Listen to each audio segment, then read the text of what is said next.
کیا آپ کو اچھا نہیں لگتا؟ میں نے کہا نہیں، یہ بات نہیں ہے، آپ مجھے برے نہیں لگتے، مگر میری زندگی میں پہلے سے کوئی ہے۔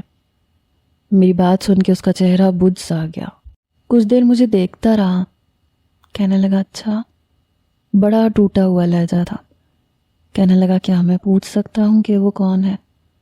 میں نے کہا میرا کزن ہے، بس یہ آخری ٹور کی اجازت ملی تھی مجھے، جاتے ہی میرے بابا میری شادی میرے کزن سے کر دیں گے۔ یہ کہتے ہوئے میری آنکھوں میں آنسو آئے تھے، پتہ نہیں کیوں آئے تھے، میں خود بھی نہیں سمجھ پا رہی تھی۔ وہ کہنے لگا آپ خوش نہیں ہیں؟ نمی اس کی آواز میں بھی تھی۔ میں نے بمشکل کہا نہیں میں خوش ہوں، لیکن میری آواز میں بھی نمی تھی۔ میں نے آنکھیں رگڑ کے اپنے آنسو صاف کیے، آنکھیں تو اس کی بھی نم تھیں۔ کہنے لگا مبارک ہو آپ کو۔ پھر میرا ہاتھ پکڑا، اپنی جیب میں سے پین نکال کے ایک نمبر میرے ہاتھ پہ لکھ دیا۔ میں نے کہا یہ کیا کر رہے ہیں؟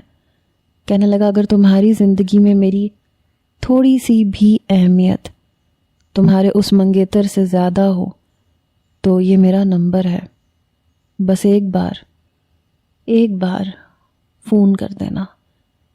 یہ کہہ کے وہ میرے پاس سے اٹھ کے چلا گیا۔ اس کے بعد اس نے مجھ سے کوئی بات نہیں کی اور میرا دل بہت بے چین رہا۔ واپسی میں بھی سفر ایک ساتھ تھا، لیکن میں واپسی پر اپنا دل وہیں کہیں چھوڑ آئی تھی۔ میری والدہ مجھے دیکھ کے بہت خوش تھیں، کہنے لگی مجھے بہت خوشی ہوئی ہے کہ تم اپنی دوستوں کے ساتھ گھوم پھر کے آئی ہو۔ میں نے بہت کوشش کی کہ اپنی ماں کو سب کچھ بتاؤں، لیکن ہمت نہیں کر پائی۔ کچھ دن کے بعد میری پھپھو آ گئیں۔ میری شادی کی تاریخ 8 دن بعد کی طے ہو چکی تھی، لیکن مجھ میں ہمت ہی نہیں ہوئی کہ میں یہ کہہ سکوں کہ میں حارث سے شادی نہیں کرنا چاہتی، مجھے کوئی اور پسند ہے۔ شادی کے دن قریب آنے لگے، اس کا نمبر مجھے ازبر یاد تھا۔ کئی بار کوشش کی کہ موبائل سے اسے فون کر دوں، لیکن باپ کی عزت روند نہیں سکتی تھی۔ چپ چاپ حارث سے شادی کر لی۔